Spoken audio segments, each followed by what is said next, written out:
السلام علیکم، آپ دیکھ رہے ہیں ویژن پوائنٹ، میں ہوں سارہ خان۔ ناظرین، جو غزہ کانفلکٹ ہے ہمارے سامنے ایک بڑی ہی دلچسپ صورتحال اس کے تناظر میں سامنے آ رہی ہے کہ یہ ایک ایسا تنازع آئی اوپننگ تھا پوری مسلم دنیا کے لیے کہ اس نے اس وقت عرب ورلڈ کو خاص طور پہ یونائٹ کر دیا، متحد کر دیا۔ ایک ایسی مثالی یونٹی کا مظاہرہ عرب دنیا میں کیا جا رہا ہے کہ آپ دیکھتے ہیں کہ ایسے ممالک جن کے بڑے شدید پولیٹیکل ڈفرینسز، آئیڈیالوجیکل ڈفرینسز ایک دوسرے کے ساتھ رہے ہیں، علاقائی اور زمینی تنازعات بھی رہے ہیں، مگر وہ تمام ممالک جو ہیں غزہ کے اوپر جو ہے وہ ٹرمپ کے حوالے سے، جب ٹرمپ کا ایک نیا بڑا متنازع ترین پلان غزہ کو انیکس کرنے کا سامنے آیا تو اس کے بعد یہ تمام ممالک متحد ہو گئے ہیں، اور اس یونٹی کا مظاہرہ ایک ریاض سمٹ کی فارم میں جو آج کے دن یعنی کہ 21 فروری کو ریاض کو ہونا تھا، اور اس کی جو میزبانی ہے وہ سعودی عربیہ محمد بن سلمان کر رہے ہیں۔ اس میں گلف عرب سٹیٹس جو ہیں وہ پارٹیسپیٹ انہوں نے کیا۔ اچھا، اس کے ساتھ ساتھ ایجپٹ ہے، جارڈن ہے، یہ تمام ممالک جو ہیں یہ ایک کاؤنٹر پلان کے طور پر جو ہے، جو ٹرمپ کا جو پلان تھا کہ غزہ کو ہم کس طریقے سے تمام کی تمام اس کی 2.4 ملین پاپولیشن کو ہم ڈسپلیس کر دیں گے، اور غزہ کو جی ایک بڑا زبردست لوکریٹو بزنس ہب کے طور پر جو ہے ہم اس کی ریکنسٹرکشن کریں گے۔ تو ایک اس کے کاؤنٹر کے طور کے اوپر یہ تمام ممالک جو مسلم دنیا کے متحد ہو رہے ہیں، یہ ٹرمپ کے مخالف ایک پلان لے کر آ رہے ہیں، اس کے اوپر کام شروع ہو چکا ہے۔ بڑا زبردست ترین انیشیٹو یہ اس وقت مسلم ورلڈ کا، عرب دنیا کا اس وقت جاری و ساری ہے کہ ایک یونائٹڈ میسج جو ہے، یہ ایک جو جسے کہتے ہیں کہ ایک دہشت گرد ترین نتنیاہو جو وار کرمنل ہے، اس کو اور اس کے ساتھ جو امریکہ اس کے ساتھ ہمیشہ سے اس کو سپورٹ دیتا رہا، جو امریکن ہتھیاروں کے ذریعے سے ہی یہ جو فائر اینڈ فیوری ہے یہ برسائی گئی غزہ کے عوام کے اوپر، نہتے عوام کے اوپر، تو اس کو ایک منہ توڑ جواب یہ عرب دنیا اور ان کا یہ پلان دے رہا ہے۔ آپ دیکھتے ہیں کہ اسی کا ایک سیکنڈ فیز جو ہے وہ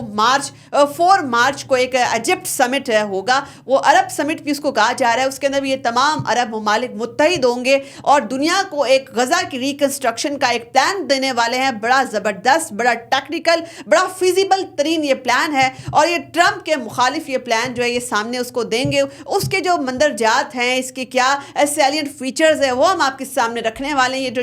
غزہ پلان ہے عرب دنیا دینے والی ہے، یہ کیسا ہوگا؟ اس کا جو پہلا فیز ہوگا اس کو انہوں نے کہا ہے کہ ریکوری فیز ہوگا، جو کہ پہلے 6 ماہ کے اوپر مشتمل ہوگا اس کا عرصہ، اور اس کے اندر جو ہے وہ ہیوی مشینری کے ذریعے سے وہ جو سارا کا سارا ملبہ ہے، عمارتوں کا ملبہ، جو جنگی ملبہ سارا کا سارا ہے، اس کو صاف کیا جائے گا، اور temporary make shift camp Gaza کے اندر ہی بنائے جائیں گے، جس کے اندر جو ہے ٹیمپریرلی جو ہے پاپولیشنس کو جو ہے ریلوکیٹ کر کے اس کے بعد تاکہ ان کو کوئی نقصان نہ پہنچے، وہیں پر انٹرنل ڈسپلیسمنٹ ہی ہوگی۔ اس کے بعد جو ہیوی مشینری کے ذریعے سے روبسٹلی دن رات ایک کام کر کے جو ہے وہ ہیوی مشینری کو کے ذریعے سے یہ ملبہ وغیرہ صاف کیا جائے گا۔ اس کے بعد جیسے جہاں جہاں ملبہ صاف ہوگا وہاں میک شفٹ کیمپ بنائے جائیں گے۔ پھر دوسرا اس کا فیز جو ہے وہ یہ ہوگا، ایک انٹرنیشنل کانفرنس کا انعقاد کیا جائے گا جس میں غزہ کی ریکنسٹرکشن کے حوالے سے فنڈنگ اکٹھی کی جائے گی، پورا کا پورا انفراسٹرکچر کے حوالے سے عالمی مالیاتی بینکس کو، گلوبل کمپنیز کو، ملٹی نیشنل کمپنیز وغیرہ کو، انویسٹرز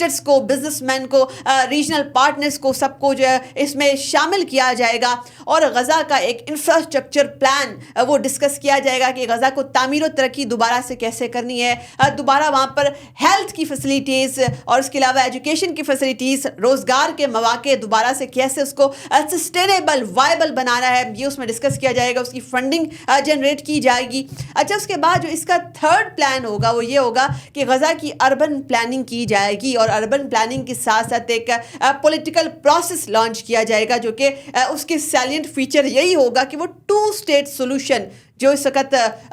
نتنیاہو اس کی وار کرمنل جو جتنی بھی کیبنٹ ہے، اور ساتھ میں جو امریکن کمپلیسنٹ رجیم اس کے ساتھ جو ملی ہوئی تھی، جنہوں نے 2 اسٹیٹ سولوشن کو مسترد کر دیا تھا، اس کے پر وہ بات کرنے پر نہیں آ رہے، مگر یہ جو پلان ہے سرپرائزنگلی اس کا سب سے اہم ترین نقطہ وہ ہوگا 2 اسٹیٹ سولوشن، اور یہ جو پلان ہے یہ اسی 2 اسٹیٹ سولوشن کو ہی الٹیمیٹ سسٹینیبل ٹروس کے طور پر جو ہے پیش کرے گا کہ اگر ایک نقطہ، اگر غزہ کا کانفلکٹ اگر ریزالو کرنا ہے تو اس کا صرف اور صرف ایک وائبل پولیٹیکل سولوشن وہ ہے 2 اسٹیٹ سولوشن۔ अच्छा, जो ये वाला जो प्लान है जो कि 3 टेक्निकल फेजेस के ऊपर मुश्तमिल है, इसके हवाले से इसकी लागत कितनी आएगी, तो वो यूनाइटेड नेशंस ने एक रफ तखमीना लगाया है कि तकरीबन $53 बिलियन की लागत से ये वाला प्लान इम्प्लीमेंट किया जा सकेगा और पहले 3 से 5 साल के अंदर जो तकरीबन $20 बिलियन की रकम जो है वो दरकार होगी। अच्छा, इसके साथ साथ आप देखते हैं कि गजा के अंदर इस वक्त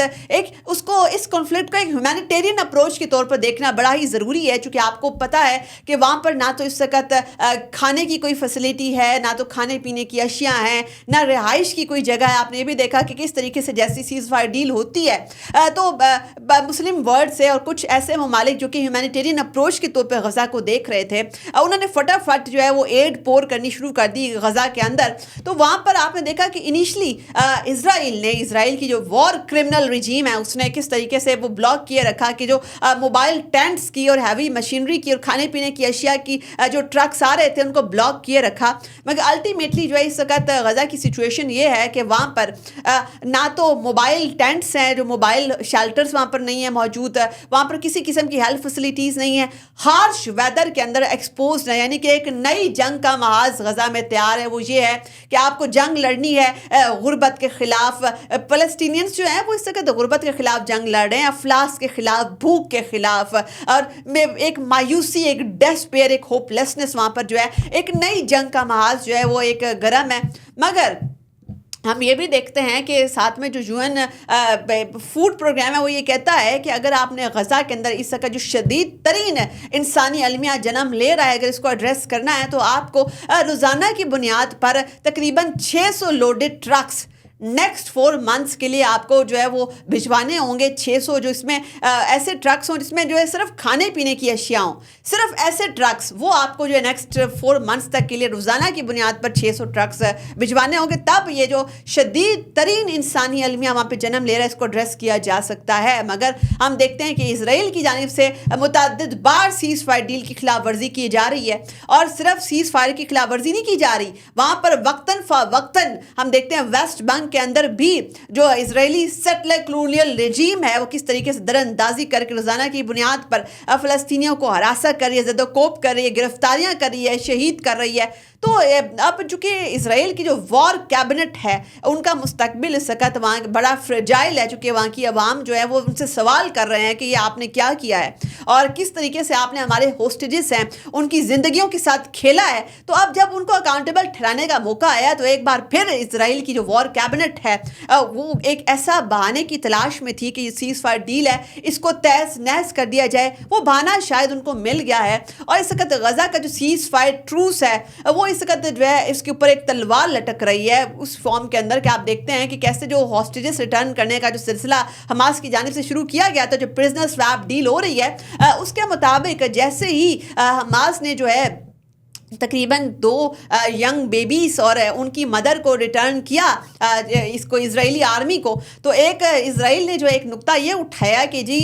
इनकी मदर जो है वो मिसिंग है, ये जो आपने कैप्टिव्स हमें वापस किए हैं इनकी मदर नहीं किसी और की डेड बॉडी है। जो अल्टीमेटली हमास का जवाब यही था कि जी इजरायली बॉम्बिंग के नतीजे में ही इनकी शहादत हुई है। जो कैप्टिव्स जो होस्टेजेस रखे हुए थे इजरायली, यानी कि उनकी हलाकत जो है वो हमास के वजह से नहीं हुई, उनकी हलाकत इजरायली मर्सीलेस बॉम्बिंग की वजह से ही हुई है। मगर इसके बावजूद उसका इल्ज़ाम भी हमास को ठहराया जा रहा है बिल्कुल गलत तरीके से, और साथ में ये भी इल्ज़ाम लगाया जा रहा है कि आपने किसी और की डेड बॉडी दे दी, आपने बच्चों की माँ की डेड बॉडी नहीं दी, और जो साथ में 2 बच्चे जो डेड बॉडीज़ उनकी आई हैं, यानी इनके कातिल भी नेतन्याहू ही हैं, मगर उसका इल्ज़ाम भी वो हमास पर डाल रहे हैं। और इसमें जो एक मिस्टेक हमास की जानिब से हुई है, वो डेड बॉडी जो है वो उनको गलती लगी है, चूँकि डेफिनेटली वो बॉडीज़ जो हैं वो इस हालत में नहीं होती। इस कदर मर्सीलेस बॉम्बिंग कैंपेन के दौरान जो है वो इनको शनाख्त करना बॉडीज़ वगैरह को बड़ा मुश्किल होता है। तो खैर अब देखना ये है कि आइंदा आने वाले दिनों के अंदर जो मुस्लिम वर्ल्ड है उसकी एक अपरेंट यूनिटी गजा के मामले के ऊपर वो दुनिया को क्या मैसेज देती है, वो वेस्ट को क्या मैसेज देती है, वो war criminal blood thirsty Netanyahu को क्या मैसेज देती है, और ये वाला जो यूनिटी का मुजाहरा है ये कब तक आगे बरकरार रखता है, क्योंकि डिफरेंसेस तो हैं कि इसकी फंडिंग रिकंस्ट्रक्शन की कैसे होगी, किस तरीके से जो गजा एनक्लेव है उसका कंट्रोल कौन संभालेगा, और हमास जो इसको फ्यूचर क्या होगा, ये टफ क्वेश्चन है, इनका अभी डिसाइड होना है। मगर अब जो इजिप्ट के अंदर एक नया गजा प्लान दिया जाएगा, उसके ऊपर मुस्लिम वर्ल्ड की और अरब दुनिया की एक जो यूनिटी है, ये एक बहुत बड़ा तमाचा नेतन्याहू के मुंह के ऊपर है, चूँकि उसको लगा था कि मैं जो है अरब वर्ल्ड को धमका के धौंस धमकी के ज़रिए से जो है अपना जो 2 स्टेट सोल्यूशन वाला जो एक अल्टीमेट गोल था उसको दबा दूंगा, उसको साइलेंस कर दूंगा, मगर वैसा नहीं हो सका। ना ही हमास को किसी भी तरीके से तबाह किया जा सका, ना ही हिजबुल्लाह को तबाह किया जा सका, ना किसी भी तरीके से जो है फ़लस्तीनियों का उनका हौसला तोड़ा जा सका, बल्कि अब हमास जो है उसका जो नया कैडर निकलेगा, ये जो तमाम सर्वाइवर्स है, वॉर सर्वाइवर्स, ये तमाम हमास का कैडर बनाएंगे, ये तमाम के तमाम हमास के जंगजू, हमास के फाइटर्स बनेंगे, जो जेलों से निकले हुए जो है प्रिजनर्स हैं फ़लस्तीनियंस, वो भी हमास के फाइटर्स बनेंगे। उनकी बड़ी ख़तरनाक ट्रोमा के साथ उनकी मेमोरी है, ये जो जंग की जो 15 महीने की जो ख़तरनाक तरीन जंग, 500 दिनों तक जो मर्सिलेस बॉम्बिंग है, इसकी जो ख़तरनाक तरीन मेमोरीज, इस ट्रोमा के साथ, इस ज़ख्मी रूह के साथ जब वो हमास को ज्वाइन करेंगे, उसके बाद इसराइल को पता जाएगा। मज़ीद डेवलपमेंट्स के लिए देखते रहिए विजन पॉइंट।